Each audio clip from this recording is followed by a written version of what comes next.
Zelensky साहब, आपकी मुलाकात हो रही है अमेरिका में और मैं बार बार बोल रहा हूँ और 4 साल हो गई है, मतलब चौथी साल रनिंग है मैं बोलते हुए कि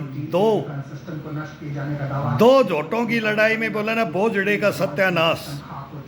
उनका कुछ नहीं बिगड़ेगा, रूस अमेरिका का कुछ नहीं बिगड़ेगा। ये बॉस हैं, ये बराबर की हस्तियां हैं।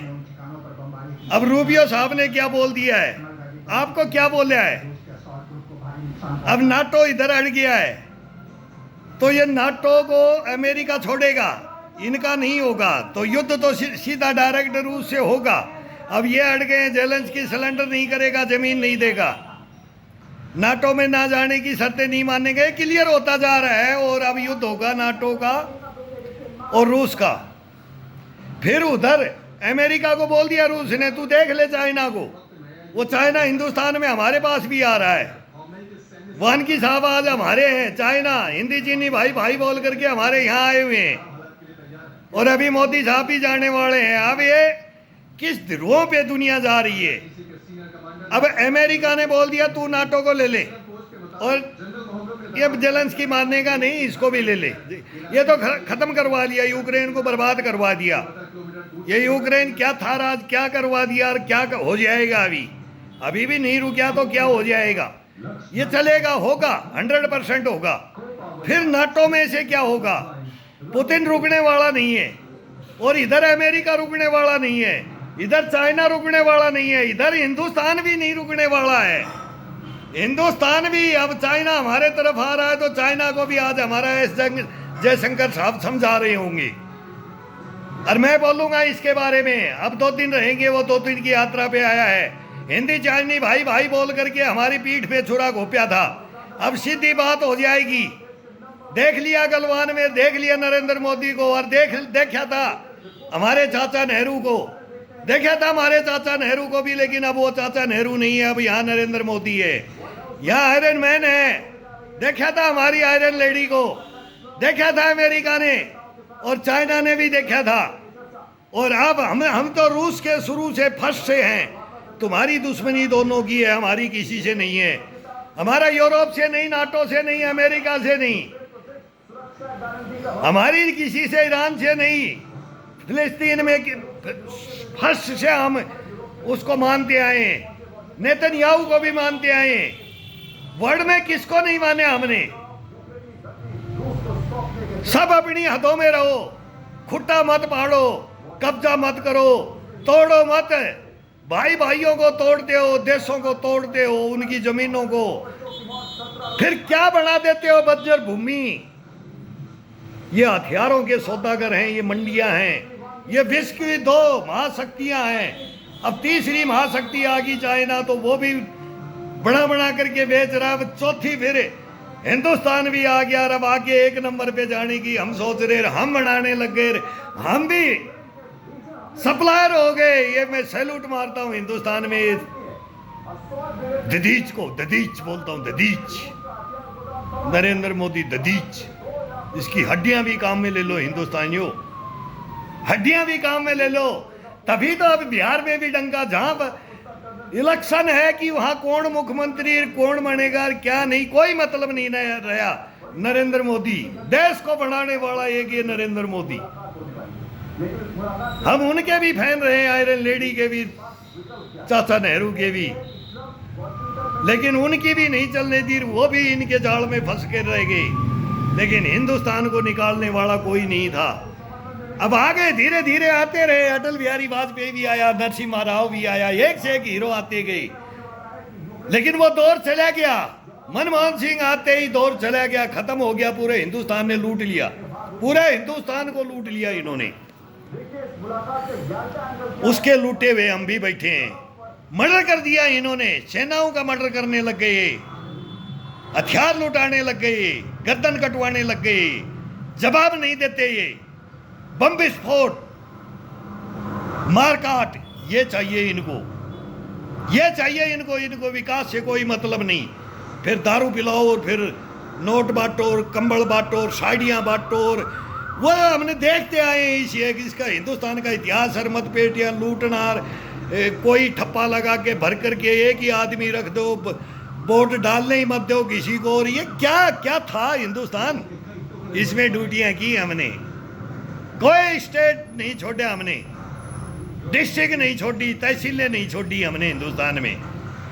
कहाँ कहाँ हम धक्के खाते हैं, तब देखते हैं, तब हमारे को मालूम लगता है। फिर ये संस्था अब अच्छी, पहले बढ़िया थी, अब गलत होगी। सोच के देखो कभी। चुनाव आयोग को क्या बोल रहे हो, चुनाव आयोग क्या बोल रहा है तुम्हारे को, वही तो हुआ है। ले लो मेरे से फाइल, मेरे को क्या बोला गया, सेना में क्या बोला गया, जातियां पूछ ली गई, नोट मांग लिए गए, रिश्वत दोगे तो सेना में नौकरी करोगे, नहीं तो जाओगे। कटवा लाए, गर्दन काट दी इन्होंने, जल्लादों ने। ये जल्लाद हैं, ये मीर जाफर और जयचंद हैं। ये बहुत गलत रास्ते पे हिंदुस्तान को ले जा रही थी। ये बचाव है, नरेंद्र मोदी आ गया हिंदुस्तान में। अभी फिर आ रहा है, मैं बोलता हूं फिर आ रहा है चाइना। ये इसी की देन है, झुलाया था ना इसको, और मरने की कगार पे जा रहा है पाकिस्तान। ये गया था ना अमेरिका की तरफ, और फिर अमेरिका की तरफ चला गया। चाइना को सब कुछ मालूम लग गया अभी, अब उसको भी धन बहुत ले लिया, तो अब बंटवारा होगा। जयशंकर साहब को मैं बोलूंगा अभी पूरा बंटवारा होगा, चाइना के साथ बंटवारा होगा। पाकिस्तान को आधा आधा बांट लो, पहले भी इन्होंने हमारे को लेकर के, हमारे से छीन करके तुम्हारे को दिया। वो छीन क्या, छिनवाया गया था। सियाचिन का सब कार जहां तक हमारी ली है वो वापिस दे दो। हो चीनी भाई भाई हम बोलेंगे, ये वापिस दे दो हमारी, जो 1962 में ली थी वो हमारे को वापिस दे दो। अटल बिहारी वाजपेयी ने भी तुम्हारे को तिब्बत के बारे में भी साइन किए हैं कि चलो भाई यहाँ तक रुक जाएं, लेकिन तुम खुट्टा पाड़ते हुए तुम आ रहे हो, और फिर तुम ये गलवान और ये करते हो ना, करके देख लिया ना। और फिर हमारे बगैर विश्व विजेता भी नहीं बन सकते। जिनपिंग साहब, हम बोलते हैं हम इतिहास जानते हैं और सब देशों की हिस्ट्रियां जानते हैं, और वो हिस्ट्रियां तुम्हारी लिखी भी गलत हैं, लेकिन उनकी सच्चाई जानते हैं।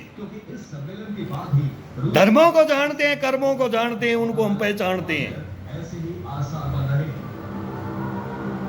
कहीं तो बात करके देखो कि अब क्या होगा। बॉर्डर हो गया है, अब ताइवान पे नाटो पे करते ही चाइना करेगा, 100% करेगा। फिर वो जापान आओ और वो आओ, तो हिंदुस्तान कहाँ जाएगा? क्वाड से तो खत्म हो जाएगा।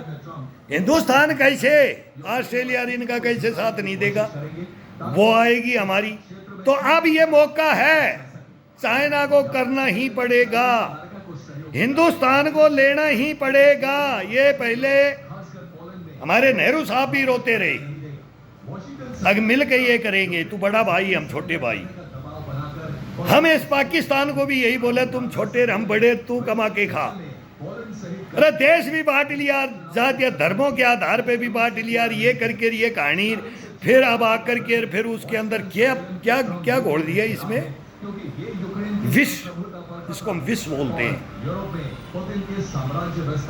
तुम कहाँ डस लो ना, वो कोबरा हो कोबरा,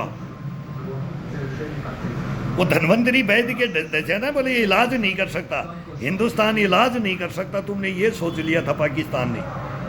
धन्वंतरी वैद्य जंगल में जा रहा था, अब ये मारा कैसे जाए? सांपों की मीटिंग होगी कि मारा कैसे जाए। ये हम काटते हैं तो किसी का हम खून ये भी काटते हैं, तो ये इसका इलाज कैसे कर देता है? ये कैसे वैद्य है, इसको मरने नहीं देता हमारा काटा हुआ को। वो इनका युद्ध जैसे हो गया था, तो कुबड़ा बन करके एक लकड़ी पड़ गया था, नागराज। और फिर धन्वंतरी थका हुआ था, तो बूढ़ा हो गया था, झुर्रियाँ पड़ गई थी जंगल के अंदर, और वो चल रहा था, आश्रम में जा रहा था, जड़ी बूटियाँ खोज रहा था। फिर ऐसे चलते चलते थका, तो बोले ये कुबड़ा बन करके पड़ गया, जिसको बैंत बोलते हैं ना आजकल, बैंत भी बोलने लगे। सहारा किसका लूँ? तो सुंदर लकड़ी बन के पड़ गया। धन्वंतरी ने सोचा ये तो बहुत बढ़िया है, ये उठाता हूँ। फिर वो उससे चलने लगा, चला, अच्छा आनंद आया, और फिर तंदुरुस्ती सी लगी, फिर ना थक जाऊं, तो कंधे में टांग लिया उस कुबड़े को और पीठ में ऐसी जगह डसा, वो जड़ी बूटियां पॉकेट में रहेगी, वो जड़ी बूटियां धन्वंतरी वैद्य के पॉकेट में रहेगी। वो अपना हाथ पीछे नहीं घुमा पाया। वैद्य था लेकिन योगाचार्य नहीं था। जानता था किसी को ठीक करना, लेकिन खुद नहीं करता था।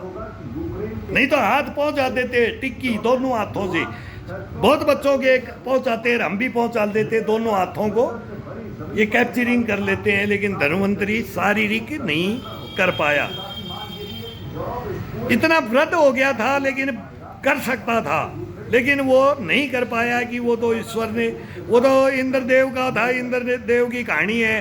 फिर वो मर जाता है, फिर 4 चेले होते हैं, वो जाकर के बोला अब क्या करे गुरुजी, तो सांप काट गया और मर गए, विषधर काट गया।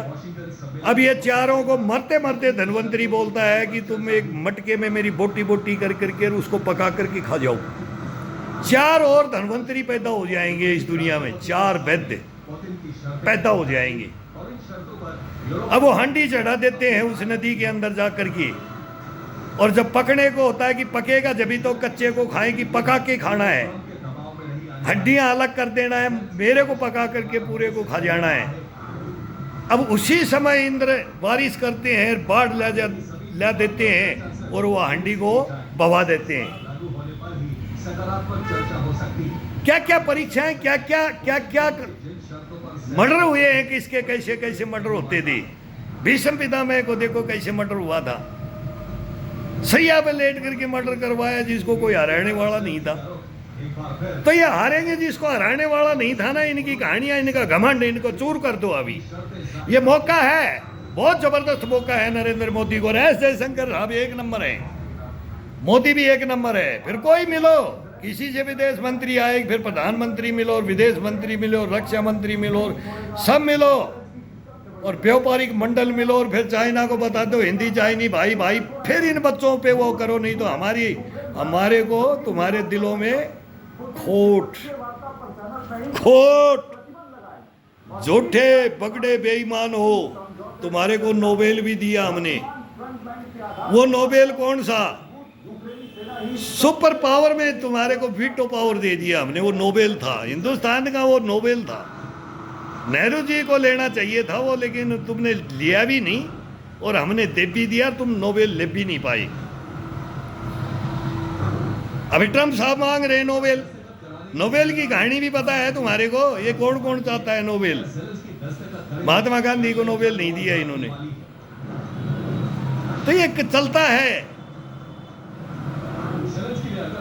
ये दुनिया है। इस दुनिया को अगर जानोगे तो अब ये मौका है, हिंदुस्तान का भविष्य है। बाकी तो नरेंद्र मोदी है, वो हिंदुस्तान को देख लेगा, लेकिन अब जनता भी बोले और पूछे मनों की बात। नरेंद्र मोदी जी से बात करेंगे हम, विदेश मंत्री से बात करेंगे, प्रधानमंत्री, फिर राष्ट्रपति से बात करेंगे, फिर चीफ जस्टिस से बात करेंगे,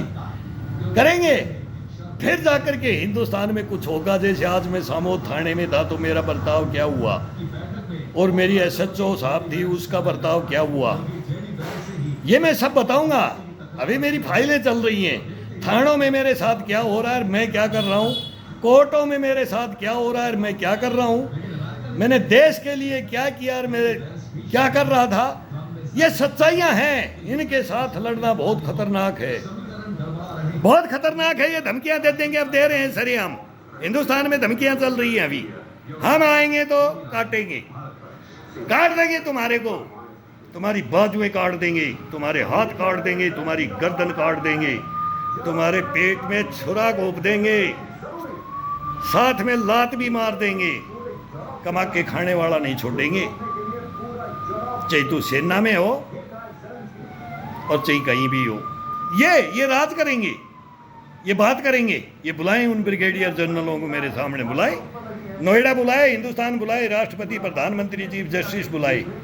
तुमने इनको क्या अधिकार दे रखा है एक देश के लिए मरने मिटने के लिए, जिसके बाप ने, मैं बोलता हूं कि मेरे बाप ने 3 युद्ध लड़े, और वो क्या युद्ध थे।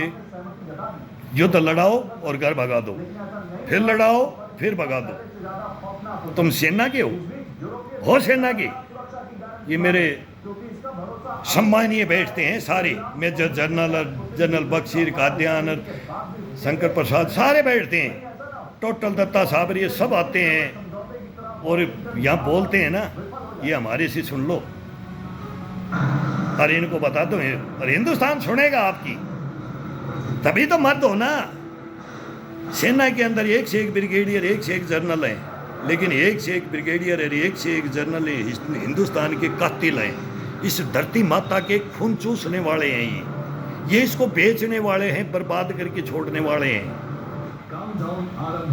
इनसे बात करवा दो मेरी एक दफा, बुला दो इनको, बुला दो, मैं नाम लेके मैं लिस्ट दे रहा हूं। ये बोल दें कि ये सैनिक गलत है, बस बोल दें आकर के, और मैं इनसे कुछ नहीं चाहता, कुछ नहीं चाहिए मेरे को, दो रोटी खा लूंगा, नहीं चौचलेबाजी करूंगा तुम्हारे जैसे ऐसे कर्म करके। मैं नहीं चाहिए मेरे को स्विमिंग पूल, तुम्हारे कुछ वो डाक बंगले स्विमिंग पूलों का, वो मेरे को शौक नहीं है। फार्म हाउस बना लोगे, बेच दो, हिंदुस्तान को बेच दो, भेज दो। फिर एक दिन हिंदुस्तान का क्या होगा, ऐसे ही आओगे फिर जैसे ये जेलेंस्की आ गया, ये देख रहा, ये अब क्या होगा, और अब ये पाकिस्तान के साथ होगा, हिंदुस्तान के साथ होगा 100%। ये सबका फिक्स है, चाइना का उनका फिक्स है। ये क्या दिल्ली हम छोड़ते, ये तो इतिहास लिख दिया पहले ही। बाबा बेंगा और नेटोडम्स की कहानी हम पढ़े हैं, वो तुतनखामन और वो अलेक्जेंडर सिकंदर यार, फिर वो बोले चंगेज खान, फिर आते गए सारी दुनिया में, पता नहीं कैसे कैसे बादशाह आए, कैसे कैसे नहीं। अब बादशाह बनेगा तो अब बढ़ोगे तो बर्बादी है, कोई बचेगा नहीं इसमें, ना तो रूस बचेगा, ना नाटो बचेगा, ना अमेरिका बचेगा, ना चाइना, ना हिंदुस्तान, ना पाकिस्तान, ना वो किंग जोंग, सबकी विश्व युद्ध होगा, 100% होगा।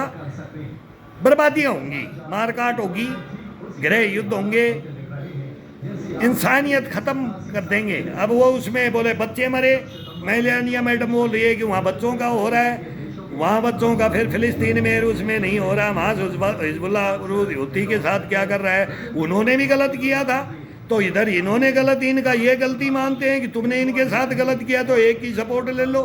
फिर वो देश बताते हैं किसकी तरफ इनका किसका राज चल रहा है, कहाँ से ऑर्डर।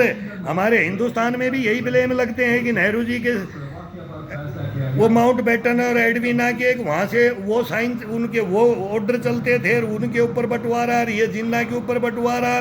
फिर अब ये आगे तो ये क्या देश को समझेंगे जो नेता ही नहीं होगा, जो अभिनेता ही नेता बन गया और उसको बोले लास्ट चैनल वाला है पर प्रधानमंत्री बना दो, भाई ये देश को चलाएगा, चला दिया, ऐसे चला देंगे। जोकर टाइप आदमी कभी चला सकता है क्या हिंदुस्तान को? लीडर चलाता, लीडर वो थे, हमारे भी थे, उन्होंने अच्छे भी किए बुरे भी किए, 50-50 प्रधानमंत्री थे। ये 100 में 101% ये प्रधानमंत्री नरेंद्र मोदी, आज हम इसको देख के खुश हैं, उनको भी देख के खुश थे, ना खुश भी थे। अब 100% बोल रहा हूं मैं, एक से एक नेता मैं बोलता हूं कि लाइन में, और इनके पास कोई है ही नहीं। और ये किसको तो उपराष्ट्रपति बना दे, किसको राष्ट्रपति बना दे, ये किसको मुख्यमंत्री बना दे, किसको प्रधानमंत्री बना दे, किसको क्या मंत्रालय दे दे, ये एक अलग सोच पे ले गई। अब ये मुसलमानों को भी बनाएंगे, और बनाया है पहले भी। कलाम साहब का बॉडीगार्ड था, वो तो राष्ट्रपति थे, वाजपेयी साहब लेके आए थे, सभी ने समर्थन किया, धर बने देर। अब फिर ऐसे ही तो ये अब कांग्रेस हिंदुस्तान में साथ आए नरेंद्र मोदी के और आरएसएस, और ये आ गए ना, तो मुसलमान भी साथ आ जाएं और सिख ईसाई सब आ जाओ हिंदुस्तान के अंदर, अब सब एक साथ आ जाओ। मैं तो ये बोलता हूँ, तब ये अपना भविष्य उज्ज्वल है। और भाई देने के नाम से कि भाई अब इनको काटना ही है, जैसे बंगाल नहीं जीत पा रहा, भाई कुछ नहीं कर पाएगा, वो मालूम है इतिहास हमारे को, हमने ड्यूटियाँ की है, कौन क्या कर रहा है, कौन क्या लूट खसोट कर रहा है, ये सारा हिंदुस्तान में चल रहा है। तो अब देखो, तो अब सारी बातें होंगी और सारी बातें चलेंगी, साथ साथ चलेंगी अभी। अब ये हिटलर का देना म्यूनिक समझौता, हिटलर ने मार्च 1939 में पूरा चेक स्लोवाकिया पर कब्जा कर लिया था। तो हिटलर ही था। जब सुभाष चंद्र बोस मिले थे तो बोला रंगून के अंदर जब वो आज़ादी बोला मिला हाथ से हाथ हिटलर से, तो बोला हिटलर भी एकदम असहन किया था कि भाई बोस कौन, बोस तुरंत हाँ कर दी थी। लेकिन वो कहानी अलग हुई, वो इतिहास अलग हुआ। तो अब युद्ध को देखते हैं कि अभी हिटलर की कहानी आ गई, इसमें सही क्या बताते हैं। फिर उसके गैस चैम्बर भी आते हैं, बहुत बड़ा बड़ा इतिहास बैठा है।